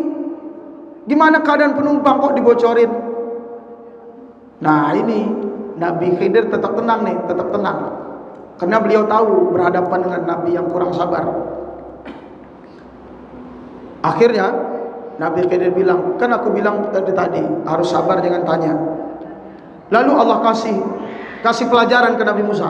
Pelajarannya apa? Datang seekor burung. Seekor burung itu kemudian duduk di perahu itu dan ngambil air dengan 2 kali. Paruhnya itu minum 2 kali. 2 kali. Apa maksudnya, Bu? Burung itu minum air 2 kali. Ngambil air 2 kali. Apa maksudnya? Kata Nabi Khidir, burung ini datang kasih pelajaran bahwa ilmu kamu dengan ilmu saya itu di sisi Allah seperti air yang diambil oleh burung. Kan 2 kali diambil burung tuh. Berarti ilmunya Nabi Khidir, ilmunya Nabi Musa itu sebenarnya nggak ada apa-apanya dengan ilmunya Allah. Seperti burung ngambil air itu cuma sekali ngambil dengan paruhnya untuk Nabi Khidir, sekali ngambil untuk Nabi Musa. Kasih gambaran, ilmu kamu tuh dikit. Seperti air yang masuk ke dalam tubuh burung. Segitu ilmunya. Adapun ini ilmu Allah. Bayangkan, sehebat itu Nabi Musa, sehebat itu Nabi Khidir, tapi Allah hanya bilang ilmunya mereka cuma setetes. Akhirnya nyebrang laut itu sampai ke sana. Belum dijelaskan kenapa nyebrang itu sampai nyebrang tuh aman tuh. Selanjutnya, Bu, baca lagi sedikit lagi.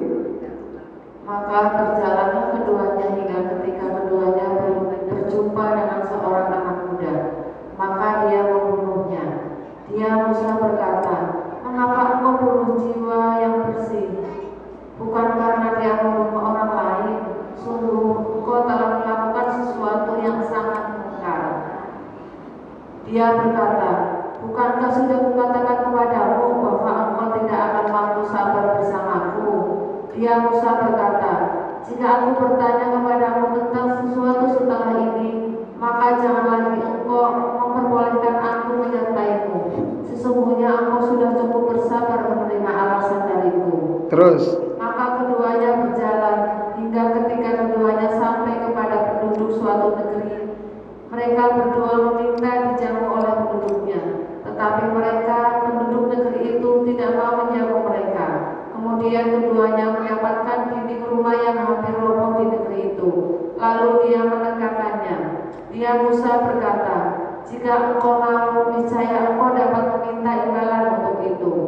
Dia berkata, "Inilah perpisahan antara aku dengan engkau, dan aku akan memberikan penjelasan kepadamu atas perbuatan yang engkau tidak mampu sabar terhadapnya. Adapun perahu itu adalah milik orang miskin yang bekerja di laut. Aku bermaksud merusaknya karena di hadapan mereka ada seorang raja yang akan merampas setiap perahu.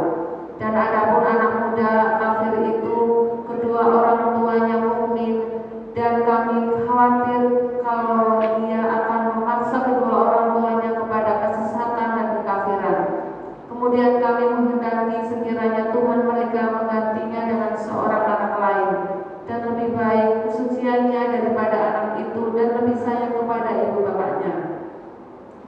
Dan adapun dinding rumah itu adalah milik 2 yatim di kota itu, yang di bawahnya tersimpan harta bagi mereka berdua, dan ayahnya seorang yang soleh. Maka Tuhanmu menghendaki agar keduanya sampai dewasa, dan keduanya mengeluarkan simpanannya itu sebagai rahmat dari Tuhanmu. Apa yang kuperbuat bukan menurut kemauanku sendiri. Itulah keterangan perbuatan-perbuatan yang engkau tidak sabar terhadapnya." Oke. Baik, sampai 82. Jadi ceritanya bahwa perahu itu bagus. Dibocorin kebiasaan raja di sana. Ada namanya Raja Hadad bin Badad. Raja itu tertulis juga di Taurat. Jadi raja yang zalim, di mana kesukaannya ngerampas barang rakyat. Apa yang bagus, yang punya rakyat itu diambil. Termasuk perahu-perahu yang bagus itu diambil. Jadi dibolongin, dianggap cacat. Nah, maka kemudian nggak jadi diambil. Itu kan namanya hikmah namanya. Nggak jadi. Kedua, cerita anak ini yang agak tragis ya. Anak itu dipenggal sama Nabi Khidir. Dipenggal itu ya. Ada yang bahasa lain macam-macam lah. Yang jelas di kepalanya langsung mati itu anak. Kenapa, Bu?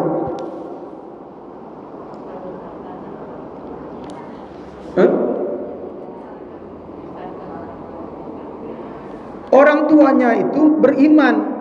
Ayah sama ibunya itu orang tua yang baik, orang tua yang soleh. Tapi anaknya ini bakal jadi kafir. Jadi dia akan jadi fitnah buat orang tua. Jadi fitnah buat orang tua di masa akan datang. Dengan meninggalnya si laki-laki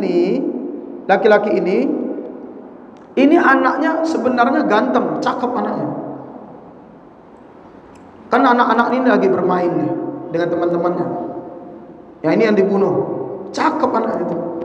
Cuma masa depannya itu suram karena dia akan menyesatkan orang tuanya. Dan diharapkan dengan meninggal ini, kalau dalam tafsir Ibnu Katsir ini tafsir Ibnu Mansur aja lah kita bahas. Supaya nanti dapat anak perempuan. Anak perempuan yang solehah sesuai dengan harapan orang tuanya. Nah ini keistimewaan Nabi Khidir. Jadi jangan setiap kita pengen jadi Nabi Khidir, ini urusannya panjang nih, bahaya. Ini cukup Nabi Khidir aja ya. Nah ini peristiwa. Yang kemudian yang ketiga, datang suatu tempat, orang nggak menjamu, masyarakat nggak ngerespon, responnya biasa-biasa aja. Terus temukan satu rumah yang udah miring, tiangnya udah miring, mau roboh. Nabi Musa bilang gini, biar saya panggil masyarakatnya, kita kerja tapi diupah sama mereka. Ceritanya kan bicara bekal. Istilahnya Nabi Musa kan udah gak ada bekal. Biar kita diupah, kita jadi tukang. Tapi Nabi Khidir itu kelebihannya dengan sebelah tangannya aja itu bisa nahan rumah dan bisa tegak lagi rumah itu. Akhirnya nggak dapat upah dan ditinggalin. Nabi Khidir menjelaskan sebenarnya ini di balik rumah ini ada harta anak ya yatim untuk masa depan yang disiapkan untuk masa depan anak yang tinggal di situ. Maka sesungguhnya ilmu yang diajarkan dari 60 sampai 82 ayat itu sebenarnya Nabi Musa itu adalah nabi yang menguasai ilmu zahir. Tapi ilmu batinnya masih perlu belajar. Nabi Khidir lah yang jadi guru beliau ilmu batin. Maka dalam agama sama Bu, kita jangan belajar ilmu zahir aja, ilmu batin pun perlu dipelajari. Ilmu batin itu adalah ilmu hikmah. Maksudnya bukan hikmah sekarang. Kalau kita melihat sesuatu kejadian itu pasti ada hikmahnya. Nah, banyak mendalami itulah nanti Allah buka ketajaman mata batin. Disitulah Nabi Musa belajar sabar. Jadilah pribadi yang sabar. Makanya akhirnya Nabi Musa, sekaligus dari situ kita memperhatikan Nabi Musa ditinggikan sama Allah. Beliau termasuk Nabi yang terkenal sabar juga. Sekalipun cerita ini nggak sabar ya, tapi secara keseluruhan beliau termasuk Nabi yang sabar. Gitu. Sisanya kalau waktu sudah mepet kan? Sisanya itu membahas tentang Zulkarnain, di mana inti pembahasan Dajjal di cerita Zulkarnain. Kenapa baca surah Al-Kahfi itu bisa memelihara kita, menjaga diri kita dari Dajjal? Karena cerita intinya Ashabul Kahfi itu, cerita intinya surah Al-Kahfi di akhir zaman itu ada di ayat 85 sampai 102.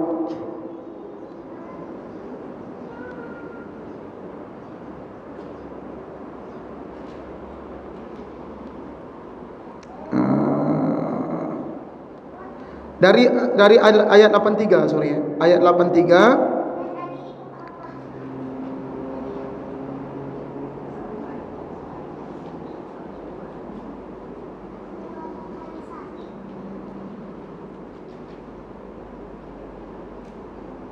sampai 100 bisa juga. 83, tapi tepatnya 83 kalau mau sampai ke 99. Ayat 83 sampai 99 itu berbicara tentang yang akan mengangkat Dajjal, namanya Ya'juj wa Ma'juj. Itu Gog and Magog. Jadi kalau orang ngajinya akhir zaman tentang tanda-tanda Imam Mahdi, Ya'juj wa Ma'juj yang akan memberi karpet merah, membentangkan karpet merah, kedatangan Dajjal, itu surah Al-Kahfi dari ayat 83 sampai 99. Nah, itu dari mana datangnya Ya'juj wa Ma'juj, dari suku mana, bangsa mana, kenapa berbahaya. Bahkan Nabi mengatakan di zaman Nabi aja Ya'juj wa Ma'juj itu dah begini, lubang temboknya itu udah berlubang besar.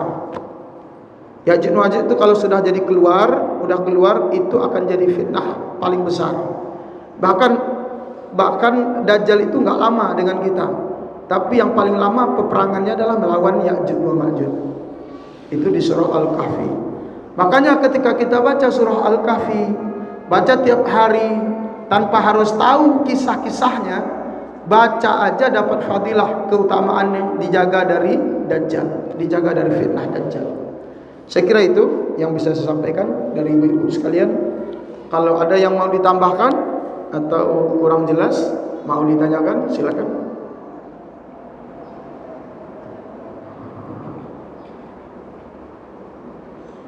Alhamdulillah. Terima kasih Pak Ustadz. Mungkin ada yang masih ingin ditanyakan.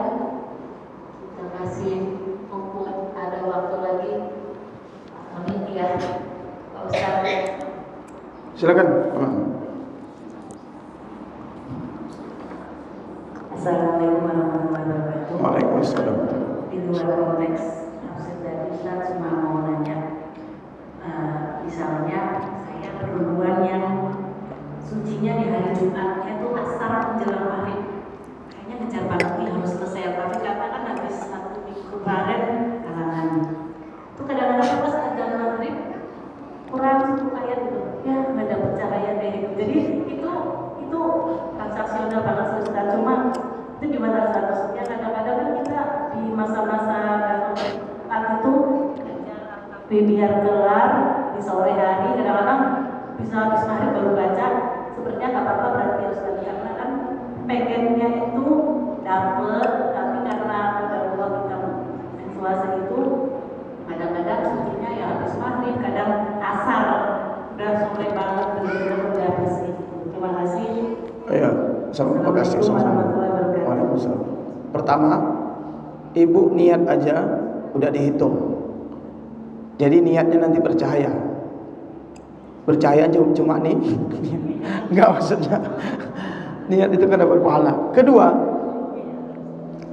Kedua, sebenarnya kalau Quran itu sekedar dibaca, nih, kalau dalam ilmu fikih, kalau sekedar dibaca, tidak megang mushafnya, dibaca, itu masih banyak pendapat yang membolehkan sekalipun haid. Makanya para penghafal Quran biasanya akhwat-akhwat itu tetap setoran Quran, tetap menghafal Quran tapi nggak pakai mushaf. Nah penting makanya kalau 10 ayat itu dihafal. Jadi nggak perlu lihat mushaf, tapi lihat HP. HP itu juga mushaf kalau pas ada keluar ayatnya. Jadi siasati pertama, niat aja itu sudah dapat Allah sampaikan. Kedua, kalau ingin ngambil bahwa jalan terbaik selain itu adalah tetap baca tapi tidak megang mushaf. Pakai hafalan. Pakai hafalan. Ibu kan dah hafal kan 10 ayat Al-Kahfi. Saya yakin setelah ini pulang ke rumah, yakin saya pasti sibuk menghafal Al-Kahfi. Mudah-mudahan dikabulkan sama Allah. Jangan amin doang tapi insya Allah Bu, nanti pulang begitu. Ya Bu ya. Ada lagi? Ya, ada Bu. Pokoknya sisa-sisanya Ibu pelajari terjemahnya di rumah. Al-Kahfi itu tuntaskan baca tentang peristiwa Zulkarnain.